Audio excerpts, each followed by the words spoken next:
just that he's got that great look, that great personality for what he does, and I'd like to. I wouldn't want to get in the ring and take some of those chops.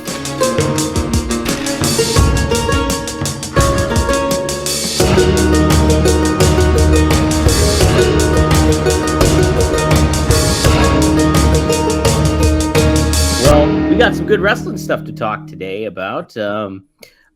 Starting off, Raw just happened on Monday here, and only 2 hours. I'm liking the 2 hour vibe and everything like that.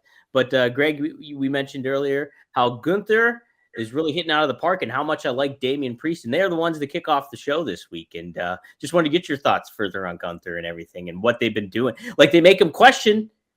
He's questioning himself at this point, and I think that's a good kind of angle to take for him for this feud with Priest, who he's already gone up against. Yeah, well, that should be a good run there between those two. Yeah, that Gunther, he's got a great interview. He's solid in the ring.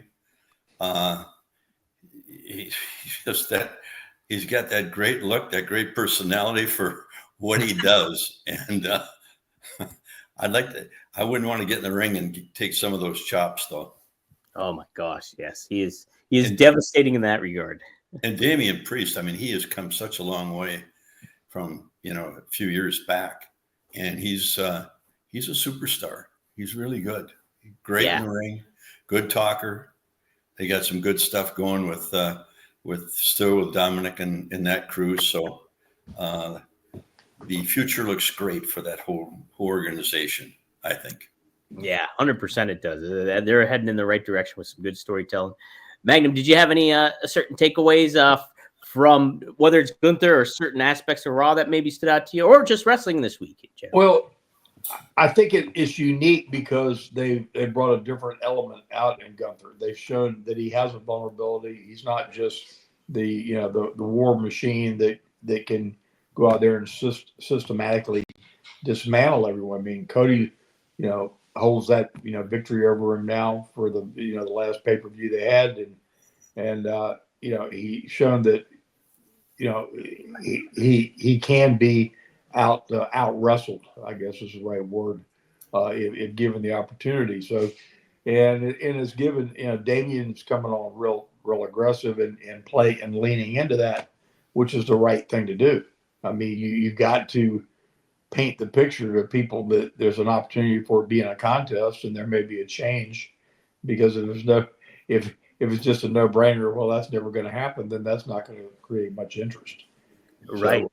So I like the fact of seeing somebody having some vulnerability. You can only make them a monster for so long before they've got to have somebody that can be competitive with them. So, yeah.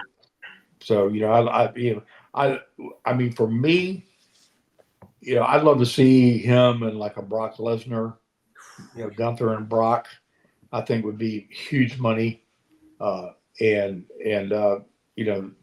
he's got to have somebody that can carry on that physicality with him. And Cody, brought the physicality to him by ways, of the old school wrestling and very solid wrestling. And it wasn't just bangs and chops and things like that. It was just very solid, methodical wrestling.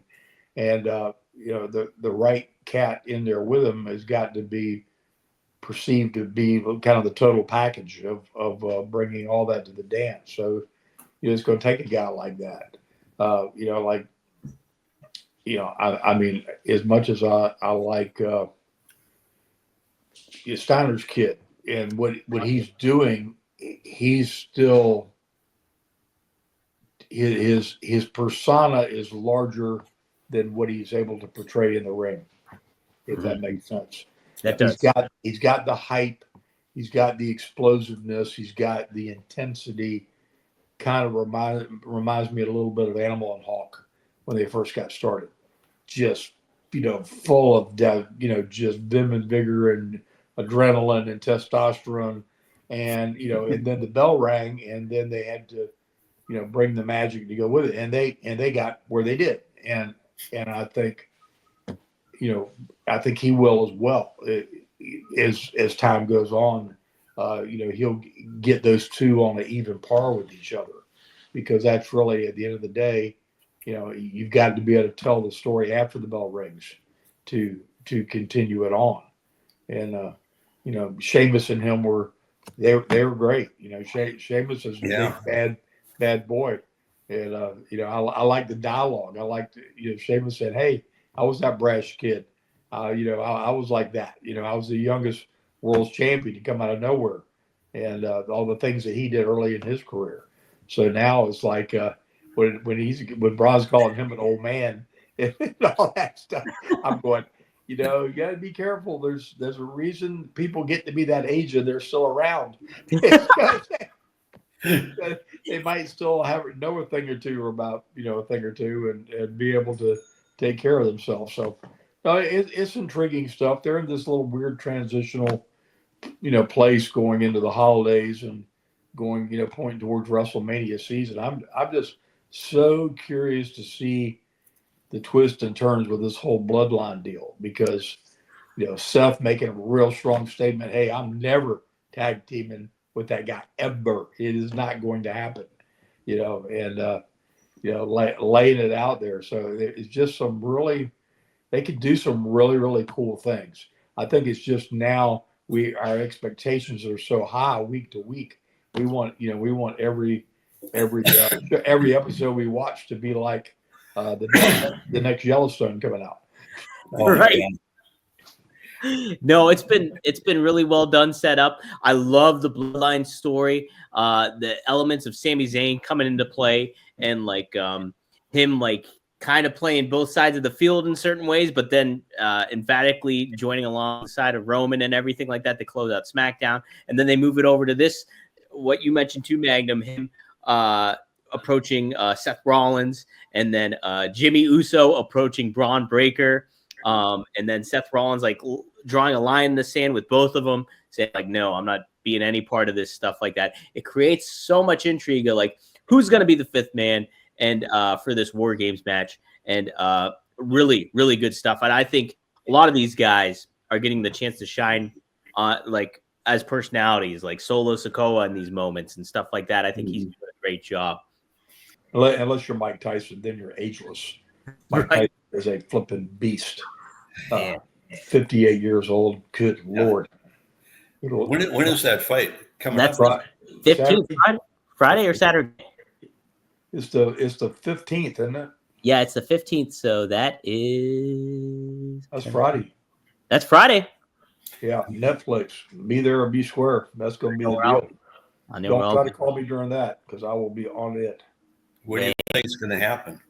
I think he's going to obliterate Paul. If it's anything legit about it, he destroys him. I mean, literally, him blindfolded with muscle memory and his instincts that he's honed his entire life are deadly. And I just don't think that. Well, what do you think they're going to do? I'm not even going to think, because you're not.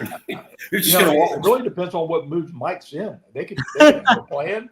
They could have whatever. And it's like you said, everybody's got a plan until they get hit in the face. Punched in the mouth. Yeah. Let me hit you with that uppercut and figure out your plan, your future, your life, your life insurance policy, all of it. Just a nanosecond. My gosh. Yeah, that's gonna be pretty thrilling. I'm excited to tune into that. And man, yeah, if I had to place my money on somebody, which I might do Mike Tyson. Well, I would do Mike Tyson. So that'd be careful. Mm-hmm. Right? Never know. I'm a little more this way on it. You're more so to Jake Paul? You think Jake Paul is going to be? No, I don't think so. But I think it could be. Mm-hmm. I mean, if they're going to draw a shitload of money with it. Well, let's put it like this: he hasn't ever beat a legitimate boxer. A real, not a top 10 heavyweight boxer. He has not. He got in the ring with that one kid that beat him in a decision, and the guy was decent that he fought. I mean, he obviously had skills, and he was actually a fighter, but nobody that hits like they said, the last thing a fighter loses is the strength. They lose endurance, might be a little off their speed, but the strength is there. And good gosh. Yeah. Man. Yeah, it's going to be Mike Tyson. Hey, there you go. Hey, Sonya. He's the next Power Town figure, Mike Tyson, guys. I don't know who it was.